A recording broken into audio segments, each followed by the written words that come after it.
विचार ऐकला असेल, त्या विचाराने तुम्हाला अट्रॅक्ट केलं आणि हळूहळू आता त्या विचाराने तुमच्या मनामध्ये भरपूर मोठी जागा द्यायला इव्हन इनडायरेक्ट तुमच्या हृदयात जागा करायला. तो विचार म्हणजे अशोक तोडमल नाही, तो विचार म्हणजे energy. Ashok Todmal is not this body, Ashok Todmal is not attributes, Ashok Todmal is not 40 crore armed leader. Ashok Todmal म्हणजे 40 मोठा लीडर नाही, मर्सिडीवाला नाही. अशोक तोडमल ह्या भौतिक जगाने दिलेले छोटीशी आहे.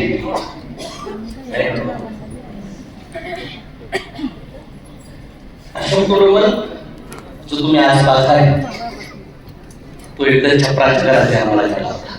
मॅडम रेकॉर्डिंग चालू आहे. पाऊस आला तर जो पहिला घरात नव्हती डबे ताट हंडा घामायला लावायची, फाटली उदारी असायची आणि पाऊस गळत असताना ती उदारी भिजायची, मध्ये उठावं लागायचं. असं सपराचं घर होतं की त्याच्यावर उंदरं असायची, जेवणाच्या ताटात सुद्धा कचरा पडायचा. असं घर होतं की त्या घरात वर साप पण यायची. कोण कोण राहिले अशा घरात? सत्य होतं. असं घर होतं की डोक्याला लागायचं, असं वापरून द्यावं लागायचं. आणि घरातली प्रॉपर्टी म्हणजे काळी पेटी आणि त्याच्यात आई सोनं पैसे नव्हते ठेवत, शेंगदाणे साखर ठेवायची. किती जणांना वाटतंय सत्य स्टेटमेंट असं?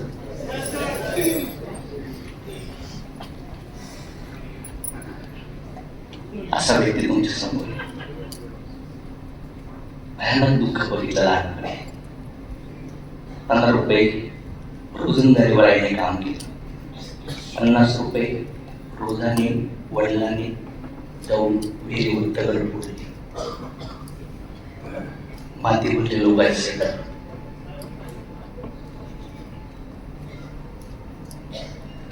गोड म्हणजे चहा, 1 रुपयाचा भाव भेटण्यासाठी सुद्धा मजबूर.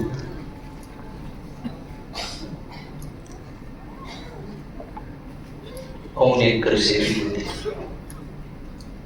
4थी एका गावात, 7वी एका गावात, 10वी एका गावात. फार कष्ट होते आयुष्यामध्ये. आई आणि वडील पूर्ण क्षमतेने लढत होते आम्हाला वाढवण्यासाठी. 3 भावंड होतो आम्ही, पूर्ण क्षमतेने काम करत होते. मनेला भाच्याला त्याच्या अंडरवेअरला शिवलेला असायचं, चपलीला धार लावले असायची. त्यांच्या हात काम करू करू एवढे उलायचे की ते बिबा घालायचे. आणि जेव्हा वाटण वाटायची तेव्हा ते मिरची जायची ना, अशी करायची.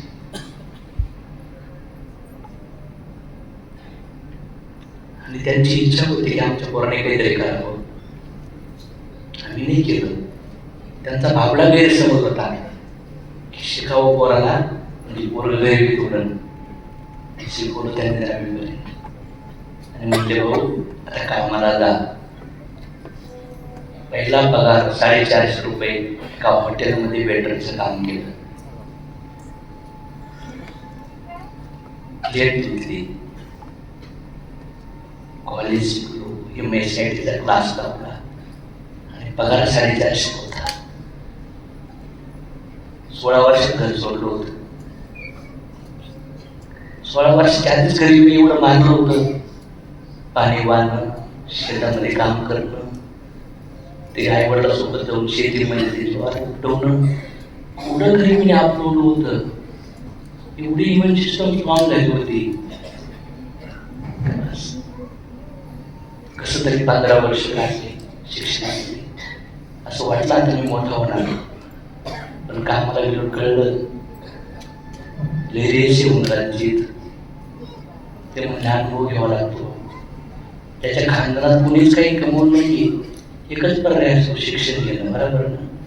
नोकरीला लागणं, नोकरदार म्हणून लागलो आणि मग कळलं घरच्यांना नाही सांगू शकत. आता मी त्यांची लई कष्ट बघितली होती, मी लई तडफड बघितली होती त्यांची डोळ्यात. मी एक दिवस मला नगरला यायचं होतं, माझ्या वडिलांना मी 50 रुपये मागितले.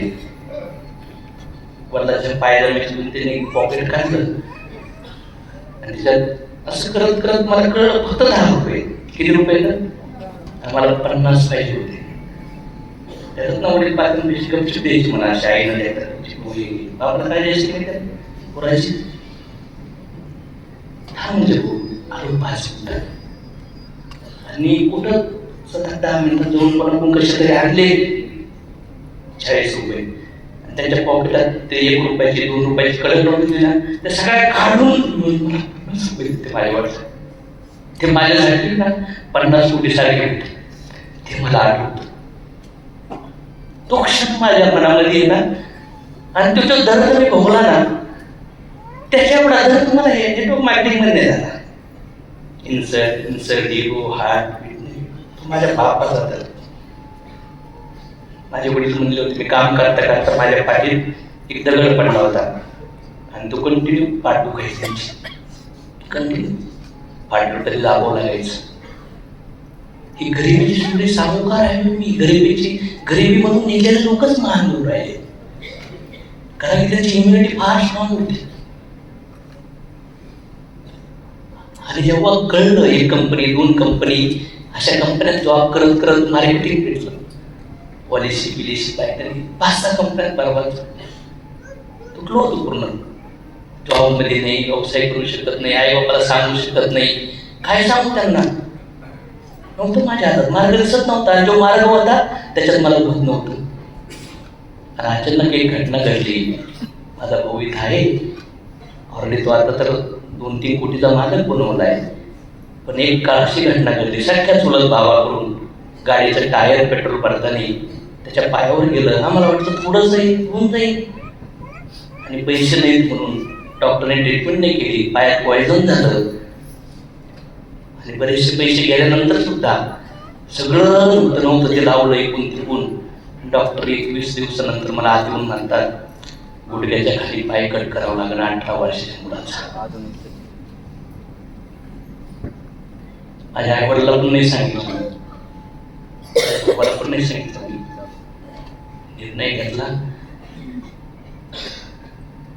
आणि त्यांना म्हणलं, तो म्हणला मला कुठं जायचंय, म्हणलं ऑपरेशनला. 24 तासानंतर जेव्हा शुद्धीला आला तेही मला येताना म्हटला, भाऊ मा पाय कुठे.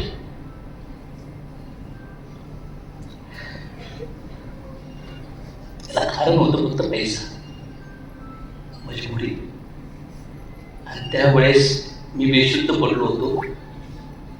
घर होते 180 किलोमीटर दूर गावाला, त्या भोसरीच्या एका हॉस्पिटलला ऍडमिट केलं होतं. मोठा होतो घरात, लहान बहीण लहान भाऊ, 5 एकर शेती, जे 50 रुपये रोज कमवतात. सांगा मला, कोण गरीबाचे नाते कसे असतात, कसे असतात गरीबाचे नाते. गावातल्या लोकांनी ना आमची जी 1 एकर शेती होती ना, तिला बोरी लावली होती. आत्या नाही, मामा नाही, काका नाही, कोणीच नव्हतं. भेटायला सुद्धा कोणी नाही आलं.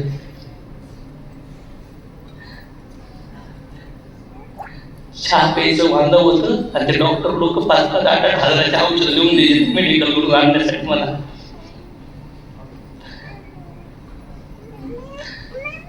ही स्टोरी मी खूप आज समोरवली. बापाला नाही सांगितली, बापाला नाही सांगितली. स्टोरी माझ्या देवाला स्वप्नाला माहिती. आणि स्टोरी मी खास समोर आणलोय, तुमच्या आयुष्यात अशा वेगवेगळ्या स्टोऱ्या झालेल्या आहेत. प्रत्येक लाईनमध्ये अशा स्टोऱ्या आहेत, फक्त त्याचं सेन्शन वेगळा वेगळा आहे. आणि एक दिवस माझा भाऊ म्हणला मला रात्री 12:30-1ला उठला, भाऊ मला पॉयझन द्यायला डॉक्टरला. आपल्या वडिलांना 2 पाय आहेत तरी आपल्या अशी, आता मला पाय कडे गेला, मला आयुष्यभर कोडीवर राहावं लागेल. एकच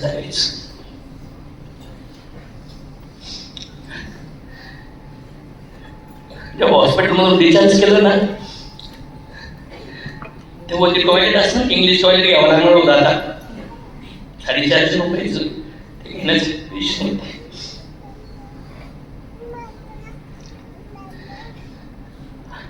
लई भयानक त्रासात होतो. आणि जवळपास 2 महिन्यामध्ये एक विचार होता, सगळे मार्ग संपतात, एकच मार्ग आहे आता, संपवायचं स्वतःला. 60 दिवस तो विचार होता माझ्या मनात. काहीच नव्हतं पर्याय, पळून जायचा पर्याय होता. बायको होती, पोरगं झालते, भाऊ होता, आई वडील होते.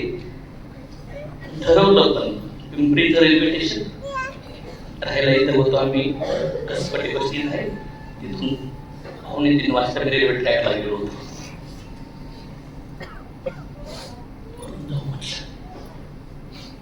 10 सेकंद होते पुढून ट्रेन येण्यासाठी. एक विचार आला, काय माहित नाही फार, आता मेला तर कोणाच्याच लाईफ मध्ये काही बदल नाही होता, कोणालाच काही फरक नाही पडणार. उलट घरचे लोक लई त्रासात येतील, थोडे दिवस रडतील, ते पण विसरून जातील. बरोबर ना?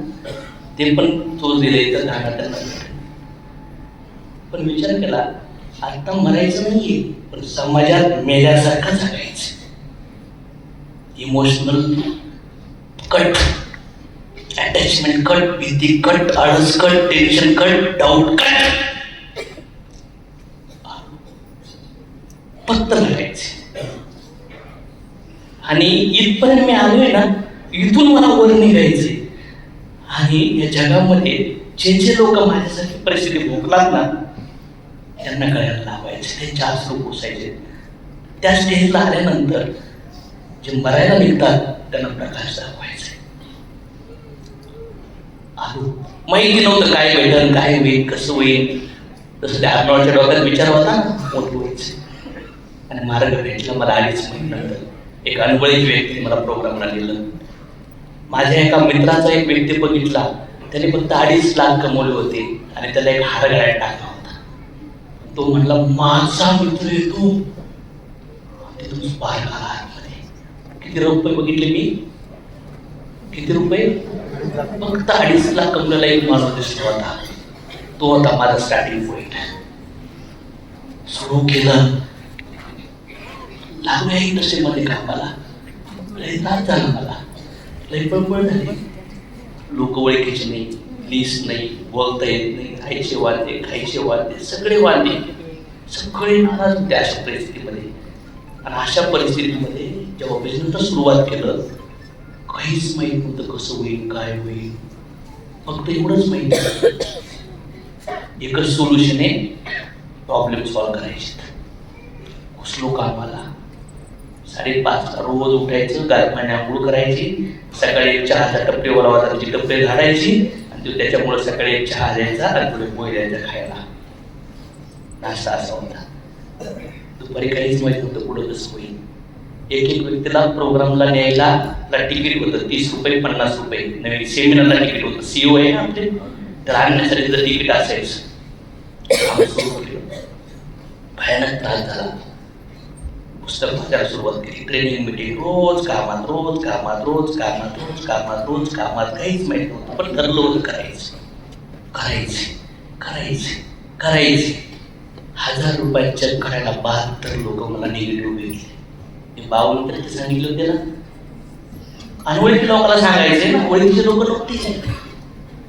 सुरुवात झाली, 1000, 2000, 5000, 10000, 3000 असं अपडाऊन पडत पडत पडत पडत. पण मला असं वाटत होतं, जर लोक 7ला उठतात ना, मी 6ला उठेन. जर लोक 5ला देतात ना, मी 10ला प्लॅन देईन. मला लोकांना कॉम्पिटेंट नव्हतं. मला लोकांपेक्षा मोठं नव्हतं बनायचं, मला माझ्यापेक्षा मोठं बनायचं होतं. समजतंय का? माझं कॉम्पिटिशन लोकांसोबत नव्हतं, माझं कॉम्पिटिशन माझ्यासोबत होतं. दडलो भरलो, त्रास झाला. 1 महिना, 2 महिना, 6 महिने, 1 वर्ष जिंदगीत लय खतरनाक कार्यक्रम केला. पूर्ण जिंदगीतला संघर्ष, जिंदगीतला स्ट्रगल 2010 ते 2011 साठी. 6-7 महिन्यातच जे वडील देशामध्ये देशी दारू पिल्या प्रणाली होती, सोडा म्हणायचो ना त्या. जेव्हा मी स्विफ्ट गाडी घ्यायला गेलो ना, त्यावेळेस त्यांच्या हाताने कॅश दिली होती. कॅश काढून त्या माझ्या बापाला पैसे दाखवायचे, तुमचं गोळ्या कमवू शकतो. ते दुःख बघितलं होती मी. आणि त्या दिवशी तिने गाडीचं नारायण फोडलं, मला मिठी मारली रडली. माझ्या आयुष्यात तुला आनंदाचा क्षण होता. पहिल्यांदा वडील पोराच्या गळ्यात मिठी मारण्याला रडता किती मोठा भावना असतो. भाऊ धार्मिक राहता असं बोलले ते. किती वेळ लागला क्रेडिट वाढायला राज्याला पाहिजे? क्रेडिट लागत 6 महिने कापी झाली, 1 वर्ष कापी झालं. जेव्हा तुमचे मसल तुमचे ब्रेन तसे स्ट्रॉंग होतात झाले माझे स्ट्रॉंग. आणि त्याच्यानंतर काय झालं? अचिव्हमेंट कमीच नाही पैशाची. जेव्हा पाहिजे होते 1000 रुपये ना, तेव्हा भेटायचे 10 रुपये. आता पाहिजे 10 रुपये, भेटतात 1 लाख रुपये. का? जेव्हा भूक लागली होती, तहान लागली होती, तडपडत होतो, तेव्हा का नाही दिले पैसे? गाडी झालं, घर झालं, पैसा झालं, नाही झालं सगळं, पण मी खुश नव्हतो. माझ्या मनात त्रास होता. 3 ते 25 वर्ष अशा काळ झाली. मला हे शोधायचं होतं. शाळेत माझ्या नाही मारणार, देवाने माझ्यासोबत अन्याय का केला?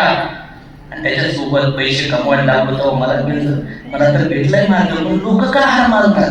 लोक का नाही लढत? लोक का सोडतात? मी का नाही सोडलं? लोक का सोडतात? माझ्या त्याचं काय करायचे मला कळत नव्हतं. सविता मॅडम सोबत आम्ही बसलो. मी 12 लेडीजची मीटिंग घेतली.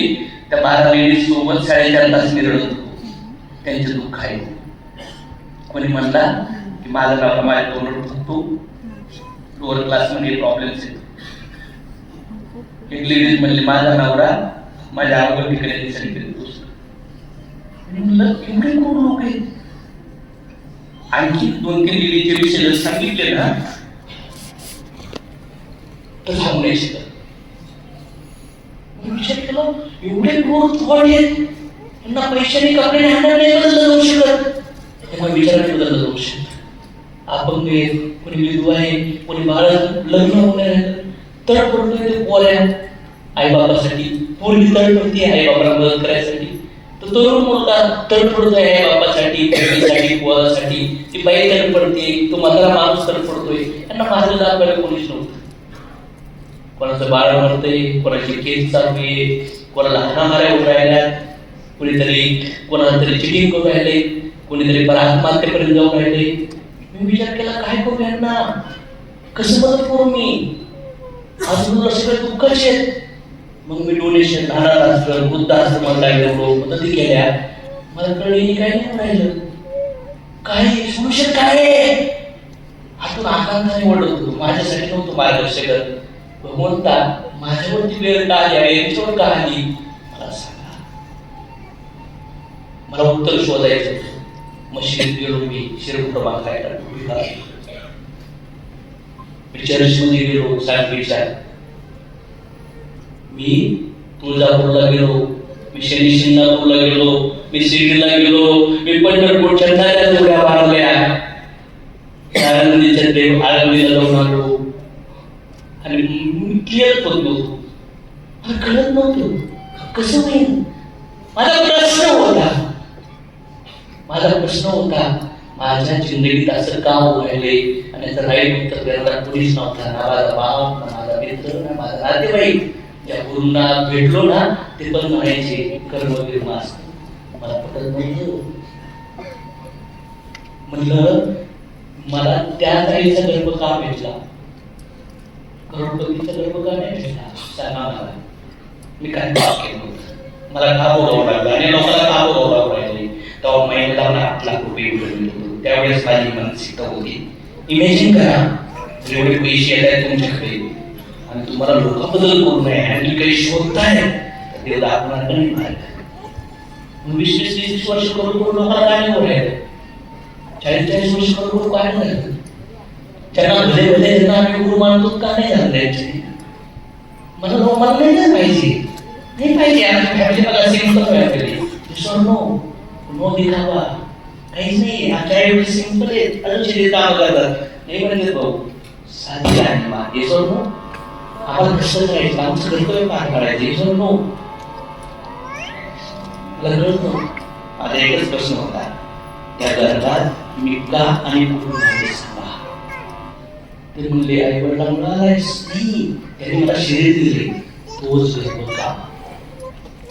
आणि मग काही लोकांची गुरुजी तर गुरु करावं लागलं, इकडे जा तिकडे जा, हात दाखव, कुठंच नव्हतं. माझ्याकडे गुरुवाने माझ्याकडे बायबल दे, माझ्याकडे ओम शांती ओम माहिती, हॅपी थॉट्स माहिती, त्यानंतर आर्ट ऑफ लिव्हिंग माहिती, सिरीज, पुस्तकं, टेम्पो, आध्यात्मिक मटेरियल गोळा केले. शोध झाला होता. सद्गुरू वामनराव माहिती, त्यांचा स्टडी. त्यानंतर पंजाबचे एक पंजाबी समजवता धन्य रंगा माहिती, सगळा शोध घेतला, घेतला. कन्फ्यूज कन्फ्यूज कन्फ्यूज ज्यांची गीता करली, सांगितलं की आत्मा आपल्या गर्भाने डाउनलोड करतो. त्याचे उत्तर 5-6 वर्षापासून शोधत होतो लोकांना मदत करायला. त्याचं उत्तर मला गीतेच्या पहिल्याच दुसऱ्या चॅप्टरमध्ये अंधार होता, प्रकाश झाला, कॉन्फिडन्स आला, विश्वास आला. आणि जो सोर्स आहे तो सांगणारा कुणी अंडू पण नाहीये, तो ब्रह्मांडाचा मालक आहे. सोर्स राईट और रॉंग? तुम्हाला बाप नाहीये, तुम्हाला आत्म्याचा बाप आहे. हे सोडून भरोसा केला देणार शिकवा,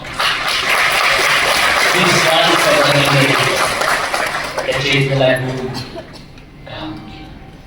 आणि म्हणून हॅपीनेस चालू झालं. स्पिरिच्युअल टॉक सुरू झाला. आज आपल्याकडे सगळ्या रिलीजनचे लोक कामं करतात. कोणीच म्हणत नाही की हे लोक आध्यात्मिक कृष्ण बनवून लागतात. हे सर्व लोक, कारण की लोकांना बेस समजून राहिला आहे, बेस. आणि मला जेव्हा कळलं, बघा लोकांना आपल्या सेशन या गोष्टी क्लिअर व्हायला. RTP मध्ये जवळपास 350 स्लाईडचं सेशन असतं. आपलं 5-5.5 तास माहिती नसतं. युट्यूबवर व्हिडिओ आपलं जे सोशल मीडियावर फॉलोइंग आहे त्याच्यातली 98% फॉलोइंग फक्त भगवद्गीता स्पिरिच्युअलिटीमुळे. ते जवळ माहिती आहे. किती लोक अशी इथे की माझे व्हिडिओ तर तेच आवडले म्हणून आम्ही सगळीमध्ये आलो. घ्या सगळ्याच मीडियाचा इंटरेस्ट नाही तुम्हाला, तुमच्या आत्म्यात दिवाळी केली आणि आत्म्याबद्दल काहीतरी 10-20 सेकंद तुम्ही ऐकले म्हणून स्पार्क झालाय तुमच्या. रिझल्ट नाही, प्रोडक्ट नाही, पैसे नाही, गाडी बसले नाही तुम्ही. कशामुळे? त्या परमात्म्याने जे पिवर तत्व सांगितलंय त्या तत्वाबद्दल एक मोडका तोडणं शब्द तुमच्या हृदयात जाऊन प्रकाश होईल. So that energy is not my energy. I am only source. I am only postmony. Yes or no? Just the source मी माझ्या लाईफ मध्ये अप्लाय करून राहिलोय आणि तुम्हाला समजून राहिलोय.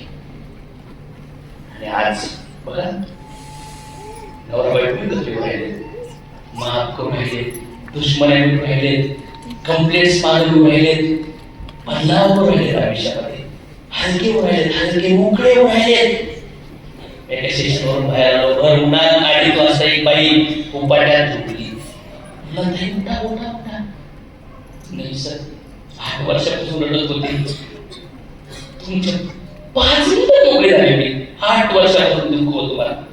म्हणलं काय होईल? माझा पाहुणा अपंग आहे आणि मला नातेवाईक मित्र गोचरी वेगळ्या तरी पाहतात. माझ्या बाबतीत असं बोललं काय त्याच्याकडे बघून मला निर्णय आहे. आम्हाला वाटतं कधी दोघांनी बोलून जावं. म्हणजे तुमचं जेव्हा ऐकलं ना, आपल्या क्षेत्राचे नाते आहेत, प्रत्येक जीवात कर्मानुसार एक असतो. त्याची मला क्लिअर झालं की त्याचं कर्म आहे आणि आमची काहीतरी व्यवहार आहे, आम्ही एकत्र मोकळी झाली. बस बस एका जीवांतराचं दुःख दूर करू शकलो की भगवंताचं कार्य. बरोबर सांगू नये, बरोबर नाही, मुळात लवकर ठीक आहे, शांती हे नाही, अर्जुन फार धन्य होता, असं नाही लढला. कृष्ण स्पिरिच्युअलिटी मुळात समजवली, मुळात रूट कॉज हे वर नाही, बरोबर नाही, बरोबर नाही समजवली, मुळात जाऊन समजवली. आज हे सगळं जे ग्रेट आहे ना, त्याचे मला तुम्ही मान सन्मान इज्जत देत आहे ना, आपली कुठेतरी वेगवेगळ्या जन्मात पुण्य या पुण्याचा उदय झालाय म्हणून आपण भगवंताबद्दल चर्चा करूया.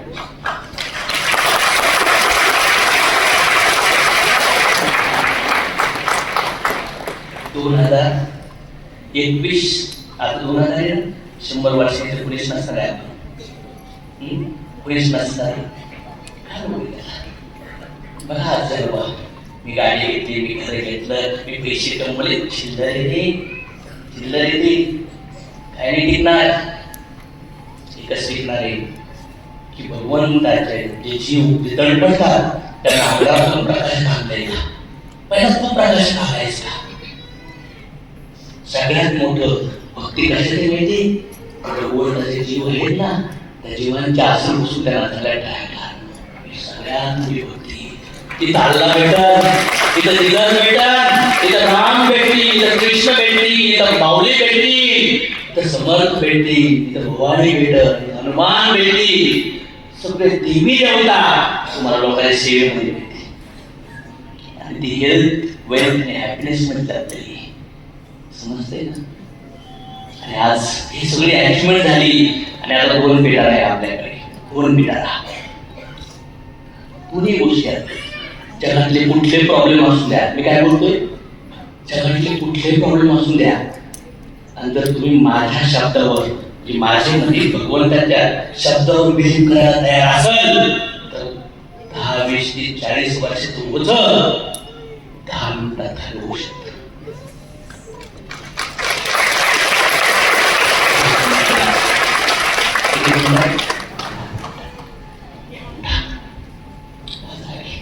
नाही मोठा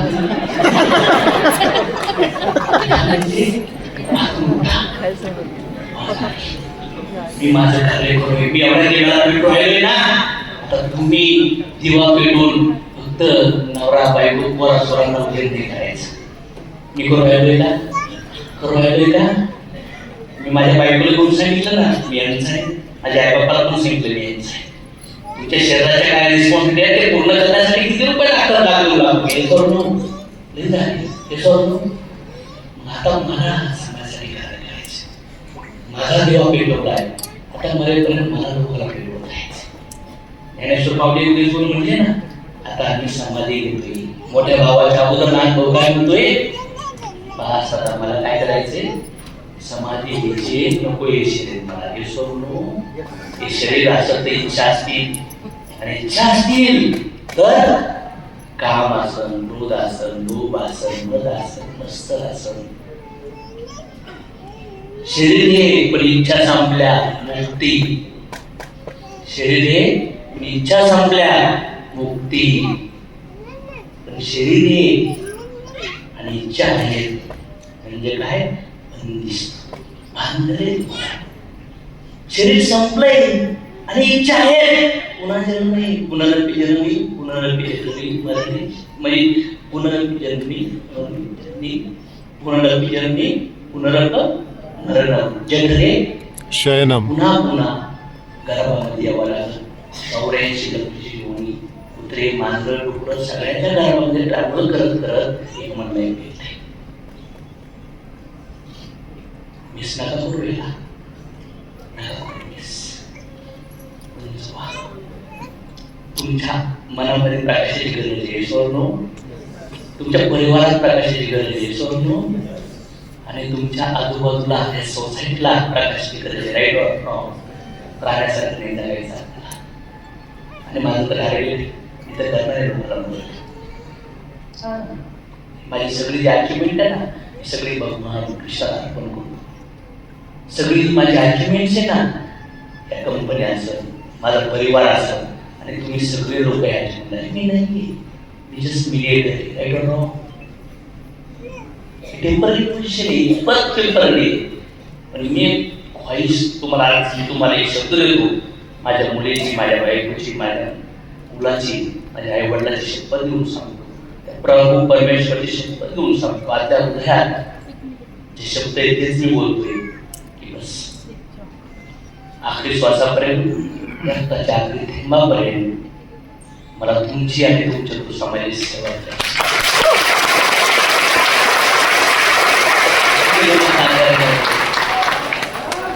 हे कसं आपण शरीराचे नाही, आपण आत्म्याचे नाते करूया. शरीराचे नाते दुःख देतात ना, भाऊ बहीण ताई काका मामा. आपण आत्म्याचे नाते करूया. यावर उंच आकाशी जीव घेऊया, करूया प्रकाशमान. तुमचं कुटुंब 4-5 लोकांचं नाही, ते कुटुंब प्राण्याचं असतं. कुणाचं असतं? 4-5 लोकांचं कुटुंब प्राण्याचं असतं. तुमचं कुटुंब हजारो लाखो लोकांचं व्हायला पाहिजे. करायचंय का? हजारो लाखो लोकांचं तर पण झाल्याची गोळा देऊया.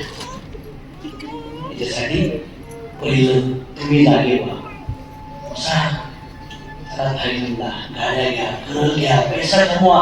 शारीरिक जनरेशन आहेत ना, त्यांना पैसे देऊन कामाला लावा. एकदम मनी फ्रीडम मध्ये या.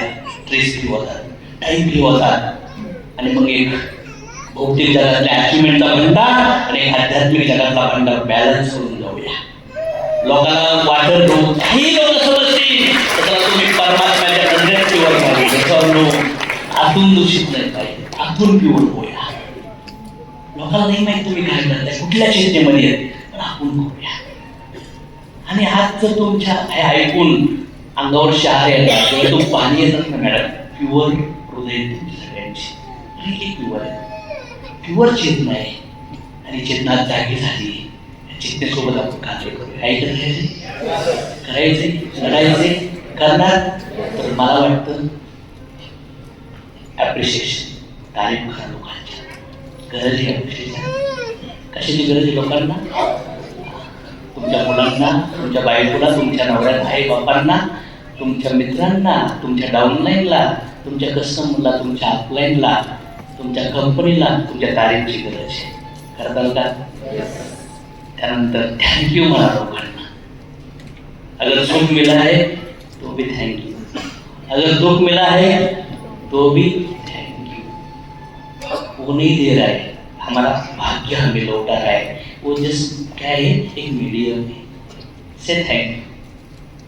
शरीर जे दिलंय त्याला थँक्यू म्हणलात ना.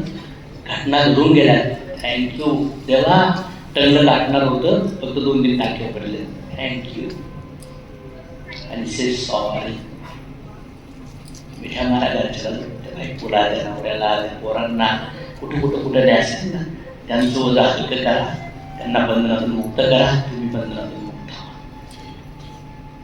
टेन्शनवर उतरायचे सगळ्यांना. सगळ्यांच्या जन्मतारीख वेगवेगळ्या आहेत तुमच्या घरात, आपल्या घरात. सगळ्याच्या मरण वेगवेगळ्या असणार आहेत. काहींचे आजी आजोबा गेले असतील, काही असतील, त्याचे वडील उतरले असतील. तसं माझ्या आयुष्यामध्ये माझे आजी आजोबा उतरले, माझे चुलत भाऊ उतरले, माझी मावशी उतरली रिसेंटली. तिने मला सांभाळलं. अचानक